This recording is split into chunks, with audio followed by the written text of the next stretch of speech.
তাদের ভাষা ছিল অরিজিনাল আরবি। বর্তমান যে কোরআন শরীফের ভাষা, আমার নবীর ভাষা ছিল এই ভাষায়। হুজুরের আঞ্চলিক ভাষা ছিল অরিজিনাল আরবি ভাষা। কিন্তু বিভিন্ন প্রদেশের আঞ্চলিক ভাষা কোরআন শরীফের সাথে সাদৃশ্য ছিল।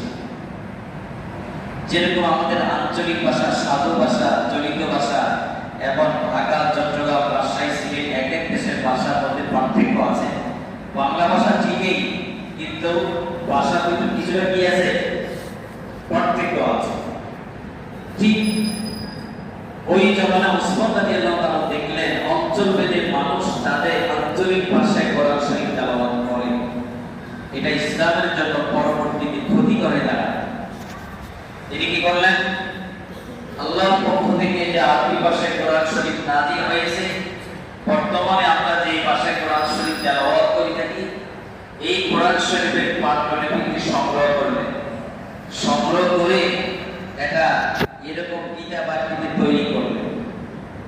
এরপর অন্যান্য ভাষার যত পাণ্ডুলিপি আছে সমস্ত পাণ্ডুলিপি জ্বালিয়ে দিলেন। বলছেন যে কোরআন শরীফ যেই ভাষায় অবতীর্ণ হয়েছে এই ভাষা ছাড়া অন্য কোনো ভাষায় তেলাওয়াত করা যাবে। সুবহানাল্লাহ বলেন। আচ্ছা, আপনারা সবাই বলুন তো কাজটা কি ভালো করছে না খারাপ করছে? যদি খারাপ, যদি তিনি এটাকে সমাধান না করতেন, তাহলে আজকে বাংলাদেশের মানুষ বাংলা ভাষায় কোরআন শরীফ পড়তো। হ্যাঁ, আরবি ভাষায়। তারপরও তো এখন এই দেশে আরেকটা মাযহাব বাইরেছে, সে বাংলা ভাষায় কোরআন শরীফ পড়ে। তো আরবি ভাষা তো থাকে, বাংলাতে কোরআন শরীফের অর্থ বললেই নামাজ হয়ে যায়। নাউযুবিল্লাহ।